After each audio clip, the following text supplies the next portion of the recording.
Vickie, thanks for joining us on the podcast today. It's great to see you. You too. Thanks for having me.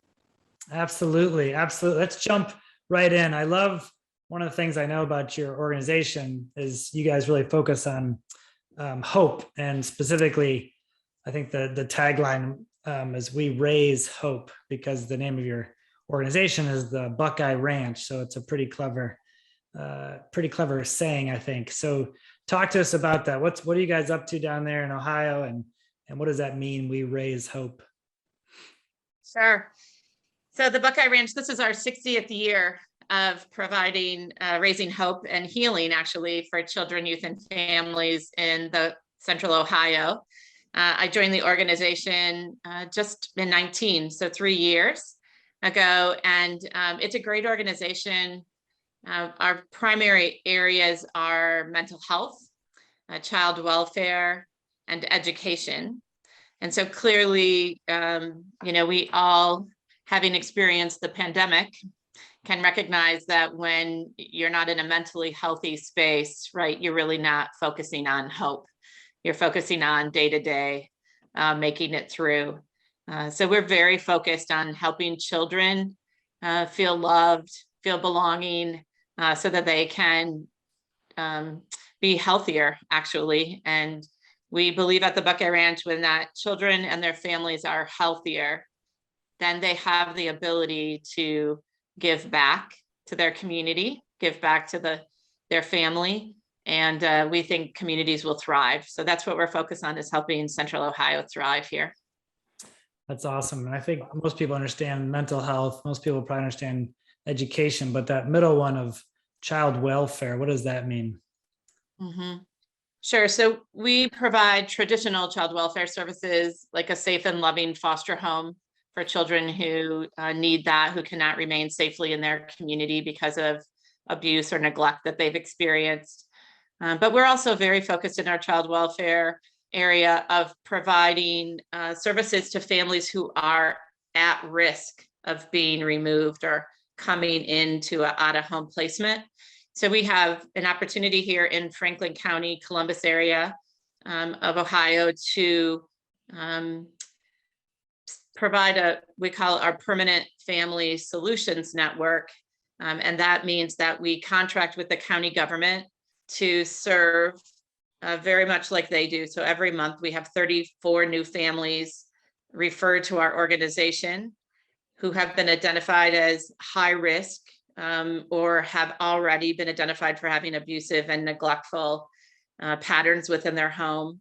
And we go in and try to keep kids within their home and community by increasing the family's ability to parent these children, helping them with housing and other basic needs that they have so that kids can stay at home in Franklin County. So it really, child welfare is really, I would say, traditionally about safety and permanency. At the Buckeye Ranch, we go farther and say that any child who comes our way, that they have to be better off because the Buckeye Ranch walked beside them in this journey. And so that really is our goal, is that kids and families are better off because we partnered with them. And what a way to do it with the most vulnerable, our kids. So how do you do that though? Because if you've got abuse going on at home and you've got, I'm sure it's mental and physical in some cases, how do you create a sense of trust? Because my guess is a lot of those parents don't want you there in the first place. That's right. In our traditional child welfare system in our nation, it typically starts in a situation where it is forced upon a family. It is not their choosing to have the child welfare system come into their life. So there really is an engagement process that needs to happen. And I think that at the Buckeye Ranch, we do that well, which is partnering with families to understand what is it that you want from this relationship. We know what the system wants. The system wants, right, kids to be safe, children to remain at home and be involved in institutions like education and in their community. We have to start with the family and understand what it is that the family wants and what the family has to offer. again, traditionally in a child welfare system in North America and across the world, it's more about neglect than it is about abusive situations. Clearly there are, we hear it right in the news. We know that there are children who get physically abused, get sexually abused, who get mentally abused. But the vast majority of kids that come into the system, the primary need is neglect. And, we know in our country, there are a lot of households where parents are working 2 jobs to make ends meet. And quite often we see that families are choosing between 2 options that really are not great options, just because they don't have resources to pay for childcare. They don't have resources to pay for stable housing. And so we really are about partnering with families to make decisions that they want within their family and engaging them in that process. And people have the ability to make change. We all do it all the time, right? And we see that in families, that families have the ability to make changes for their kids. I love that it's sort of a strengths-based approach. It's I was talking to a CEO in Seattle who works with a lot of people, young and older, that have disabilities. And he said, one of the first things we do is we focus on their abilities. We don't focus on the disabilities because that's what the world focuses on and that's all they hear about. And so they have so much to offer. We just have to help point them to it or help them find their many abilities. And it sounds like that's the approach that you all are taking, is you're not looking to blame the parents or to chastise them, although I'm sure what they're doing is not great, but support them and help them to find out what they can do, as opposed to what they aren't doing. That's right. But, there are a lot of families who, as I said, have very limited choices. I tell my children all the time, choices are power, right? If you're going into something and you have an opportunity to have another option, that really gives you the ability to choose and have power over the direction you're heading. We see families all the time that don't have they don't have that power. They don't have good choices. If I don't go to work, right, my boss is going to fire me because I'm not a salaried employee. If I don't go to work because my kid is sick, right, I'm not going to have enough money to feed my children or get their medication. Yeah, I can't afford childcare. My car just broke down. I mean, we see all of those social indicators or social determinants that impede their ability to make a well-informed decision. And sometimes that is about us or their community partners, like a nonprofit, supporting them to be able to access those resources. The other part of our job is advocating that, growing cities, growing Detroit, growing Columbus, that as we grow, that we think about folks who need stability in their housing and affordable housing, and that we build that into our systems. We know systems have diminished the opportunity for families over time. And so we really do think families have it in them. It is about all of these systems that we have to help them maneuver to get the best. No one wakes up in the morning. Well, very few people wake up in the morning and say, today's the day I'm going to hurt my child, right? They wake up saying, I'm going to do everything I can to make this a great place for my kids. It's because they don't have a lot of options that sometimes we see families get in difficult places. So give us maybe a story or give us an example of maybe one of your favorites where a turnaround story that kind of, for those folks out there who are listening and just don't know much about this world, to give them a sense of what's the work really look like in reality. So I'm gonna, this just happened, and so this is fresh on my mind. A young girl who grew up in a home where her father died early, and so it was her and her mother. And I think he died in a violent crime, actually. And then years later, her mother passed away from cancer. Mm. And so here's a young girl, a tween at the time, who is in this world without either one of her parents, and her family was not at a place that they could support her. She came into our transitional aged youth program as a young teenager at the Buckeye Ranch. This is a kid who is on her own at a very young age. And through the support of organizations like the Buckeye Ranch, she just graduated valedictorian of our high school. Whoa. Yeah, so she's doing an amazing job, right? She just didn't have the ability to grow up in a family where people were, even her extended family were healthy enough to take care of her, or chose to do that, and tragically lost both parents. But she has it in her. She has the drive, right? She has the desire. She needed the support of community.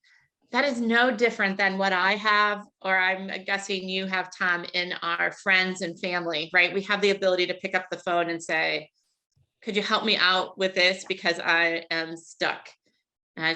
She didn't have those options, but she rose above that as well.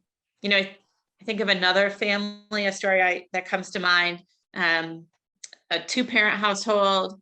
They had 3 young girls in their home.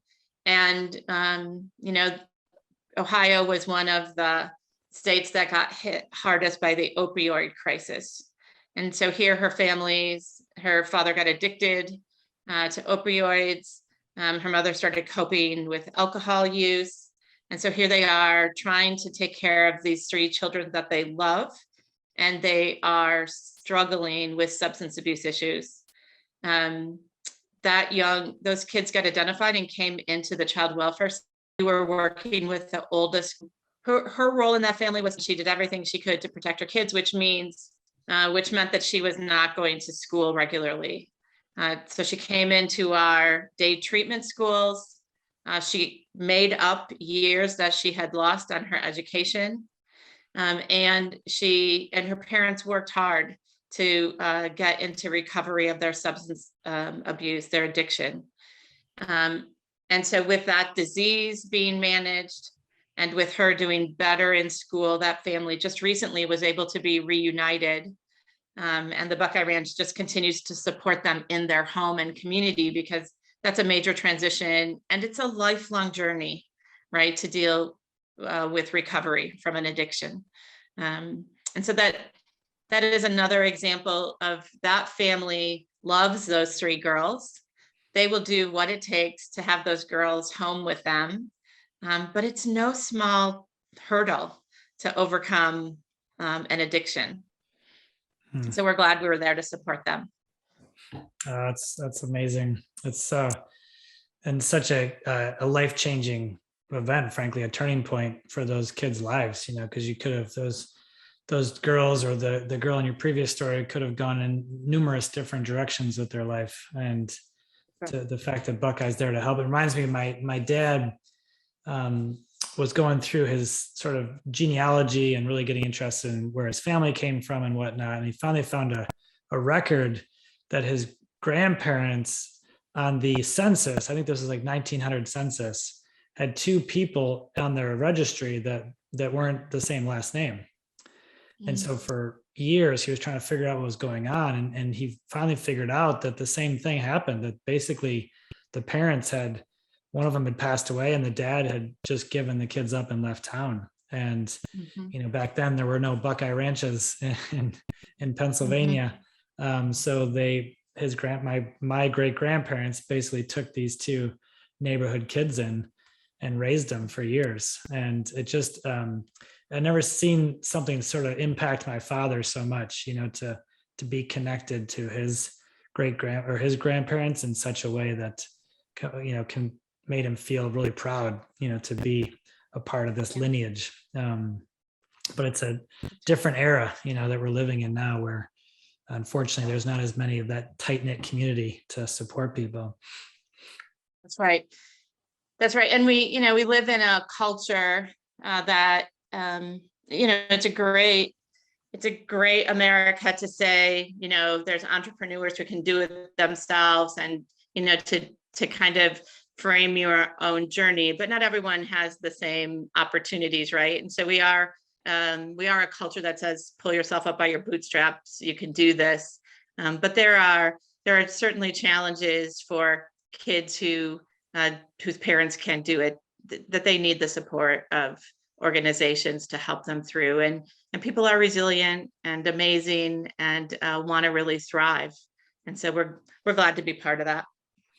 Well, that's why I love your approach too, because it's a both and, so much of our thinking, so much of our dialogue and debate right now is so binary. It's either this or it's this, as opposed to, well, it could be both of those things. It can be, let's support the family and help them pull themselves up by their bootstraps. You can do That's both right. things. We humans can handle more than one concept at a time. And so That's exactly right. Yep.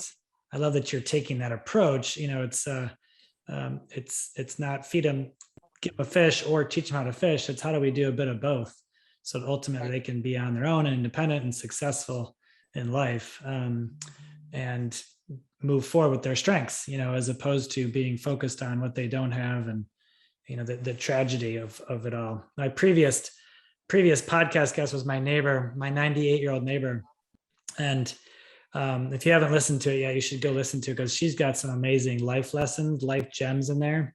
I mean, she lost kids, her siblings to, like, I think the flu, World War II. They didn't have any running water. They used an outhouse for the first 18 years of their life. Their farm in northern Minnesota was wiped out by a tornado. And then a few years later, the Great Depression came and the bank foreclosed on their property. I mean, just tragedy after tragedy. And yet she's like, my life has been such a blessing. She's just constantly coming back to what she has had versus what she doesn't have. And I think that's such an instructive and helpful lesson for all of us, no matter where we are in life.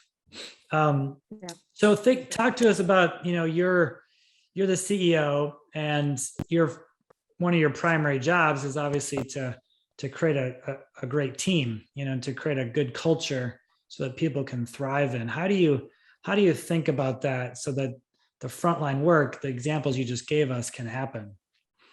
Mm-hmm. Yeah. So I think one of the key things I stay focused on is that, we have team members who are trying to make a difference in the lives of people that they're serving.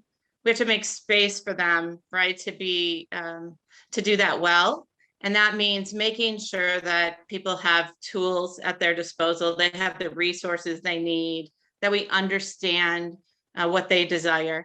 I think the hardest part for a person who's working at a nonprofit when they're client facing is seeing that the clients have a need, yet we only provide services for a portion of that, right? We're not looking at the whole person, right? We're very complicated humans, right? We need basic needs, but we also need our mental health needs. We have a purpose in life. We have our spiritual needs, right? We're very complicated. And so it's important as a CEO, I think, of an organization to lead in a way that we can provide resources for the people doing the work so that they can meet the whole person's need. That is not, right? It's not a small task when we are funded by government funding, philanthropic dollars, right? You always have to make sure that as a CEO that you are both service oriented, but financially oriented so that we have the financial resources we need to meet the needs of our community. I think that's one thing, making sure people have what they need to do the work. I think the other thing is inspiring our leaders to do the absolute best that they can do. We're not making parts, we're not making widgets or auto parts or anything like that. We're really impacting the life of a child and his or her family. Our leadership team has to be so dedicated to the mission, so focused, right, that they will go all out to support their team. And so I hope I create an environment where leaders feel like they can support the people working for them to get this work done. That means for me really surrounding myself with a team that knows far more than I do about this work. I need to rely on them. I feel like I give my leaders lots of space to have autonomy to do their work. But I really have some amazing people to partner with who know our work far better than I do. Just let them go and shine. So surround yourself with great people and then give them the autonomy to go do what they do best. Yeah. And then make sure that the rest of the organization has the resources to do their job. As you think about that vision that you cast, that sort of that future, I'll call it, that you're putting out there for your team, what excites you about the coming years ahead of you? Yeah, it's a great question. I think we've all learned this pandemic has affected us in different ways in our different industries. In the mental health industry and in the child welfare industry, the pandemic has impacted us greatly. Mental health needs have increased. In child welfare, we've quickly figured out that we have an entire system built upon kids being identified as having a need by school professionals, medical professionals. And as soon as we remove that in the pandemic by going virtual, we lost identification of kids who may need help. For me, that is really sad. But it also, for the future of the Buckeye Ranch and other serving organizations, this generation of leaders has a real opportunity to get it right. How do we learn from this pandemic, and how do we change this system in a way that's going to better serve kids and families? Maybe it's through identification of abuse and neglect in a different way. Maybe it's in meeting the mental health needs of families and their children in a different way. We have a real opportunity to have major systemic changes in how we do this work, I think right now. And so I'm excited about, I hope I look back on this in my retirement and say, I used that pandemic to make our systems better, right? To make it serve children and families in a much better way. So I'm excited about that opportunity, whatever that is. Never waste a good crisis, right? Like how do we get the best out of this going forward? That's right. Yeah.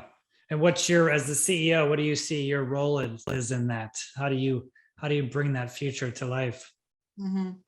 I think it's my job as a CEO to be out there understanding what's happening in our community and across the nation. Right. I was just reading a report yesterday that said in child welfare, while the number of kids coming into out-of-home care during the pandemic was down, it looks like in the Midwest, emergency room visits for kids who had a physical trauma rose by 30%. I think it's my job as the CEO to understand what's happening in the community, what's not working well for kids and families, and to influence opportunities, both, within big institutions, within our legal institutions, through public policy work. It's my job to help us understand what we need to do and create opportunities for the people we serve. Mm-hmm. Yeah, to see what's going on in the national landscape, and then bring that back to the organization, and then put out that future you're talking about. How do we take this crisis and create a better future for people? And I think what I hear sort of implied in that is that your primary job really is to help your team grow, to help the people within the organization, specifically your direct team, so that they can do the same thing with their teams, so that everyone's growing. And because that's the only way we get to a different future, is if the people are growing. So as you think about helping your people grow, what do you do to do that? How do you help your organization grow, and how do you help your people grow? I think that the best way to have a leader grow is to get into a place where they're not very comfortable. Mhm. Right. I think it's tension. I think it's assignments that feel just a little too big that really help us as leaders grow faster, right? Maintenance or opportunities we have. And so I feel very strongly about helping leaders grow through opportunities that come up, opportunities like, one of my leaders today, Ohio is changing how we deliver services in mental health. I need you to lead this. I need you to figure where we're going from a strategic perspective and how we lead as an organization. That's a big task. But on the other side of this, I really believe our team will come out and say, look what great work we did, right? Look how much we've evolved. And so leaders, they need to have the thing to be able to grow, but they also need the opportunity to do and learn from those opportunities. I haven't done this before in the podcast, so Vickie, this would be a first. But when you said help people get uncomfortable, it made me think of one of my favorite visuals here. So for those of you who can't see this YouTube video, I'm drawing a circle right now. And in the middle of it, I'm writing C, the letter C and the letter Z for comfort zone. And if you picture your nice cushy couch at home, or maybe a nice reading chair that you like, what's really comfortable, that's where we spend our time, right? It's what we humans do, is we hang out in the comfort zone. And there's another circle around it that literally goes all the way around it. And I call this the LZ, the learning zone. It's where we learn, and it's uncomfortable because it's outside our comfort zone, but it is where we learn. And if we do that over and over again, literally our comfort zone gets bigger and bigger because we keep extending into that learning zone. And as leaders, especially as CEOs, I think our job is not to be committed to people's comfort, frankly, but it's be committed to people's growth, and to invite people outside of their comfort zones. To literally, can't really force people outside, but you can actively encourage, you can actively invite people outside of their comfort zone. And that's where the real growth happens, and I think a lot of the fun happens. It's how we get better as a human beings. It's how we get better as an organization. So as you think about that model for yourself, what are your thoughts, I guess? I think you're absolutely right. And as you were drawing that, the first thing that came to mind, as a manager, as a person who was leading child welfare services for many, many years, I knew that very well. My CEO had a vacancy in senior living in the healthcare industry. And he said, I really need you to step up and help me manage, help me oversee this area of business. And I'm thinking, I don't know this area of business, right? So how do I even begin? And the reality is, after that first uncomfortable step into a new world, you begin to see alignment, right, across business sectors, right? We all need great leaders, right? We all need a good financial business model. There's just certain things we need. And so I became much more comfortable after a while. To your point, my comfort zone expanded in understanding that I don't have to be the expert on everything in this area, right? I have to be a good leader and have people who know it very. Yeah, it just works. This whole idea of stretching yourself outside your comfort zone works every time, I've found. In the clients we've worked with from coast to coast, doesn't matter what industry, that concept works for us humans. If you want to grow your organization, you got to grow your people, which starts with That's right. with ourselves, as the leaders. So time's flying by here. Maybe we can wrap up, Vickie, with your book recommendation. What do you got for us? Yeah, so I haven't finished it yet, but I'm reading or listening to The Power of Vulnerability by Brené Brown. And it's an interesting read if I think about leadership, right? That we all have these times of shame, something that creates behaviors in us that we would not prefer to have. And I always tell my team that we expect the people we are serving are in a vulnerable state, right? We're asking our direct care staff to be vulnerable as they try to guide them through that work, that we have to be vulnerable as well. And so I was intrigued by that book to see, like, what is it about vulnerability? And so it's been interesting to read, to think about what I believe in is that we all really just want to be loved, and we really want to have a sense of belonging. And so hoping I can create a culture where people feel like they belong there, right? That they have this ability to be part of something bigger. And so I'll continue to read it, but so far it's really good. And I'm taking these little tidbits of being vulnerable and understanding shame that we all have in areas of our life that create inconsistent behaviors that from what we desire. Yeah. Yeah. She's a great storyteller. I like her distinctions between shame and guilt and sort of the fun that she has with it. And I think it's good. I think it's very human. What we like to say is that it's not really about vulnerability. It's about being open and being real, just being honest with each other. And that's right. Being open can feel vulnerable, but the goal isn't to be vulnerable, I don't think, because nobody wakes up in the morning saying, oh boy, I can't wait to be vulnerable today. But what we can do is wake up saying, okay, I want to be open today. I want to be real with my people and with my team and with the people we serve and with our clients, whatever it is, just be who you are. So that's right. Great recommendation. She's obviously a very, very popular author these days. So thank you for that. Well, thank you, Vickie, for joining us today, but more importantly, for all the amazing work that you're doing for the thousands and thousands of kids that you serve and for the families that you serve. Yeah, it's my pleasure. Thank you very much. I'm very passionate about making this community that we all live in the best place to be. And it's better when people feel like they belong in it and they can feel healthy. So it is my honor to lead an organization that tries to help in that endeavor. So thank you, Tom, so much. I appreciate the time. All right. Thank you.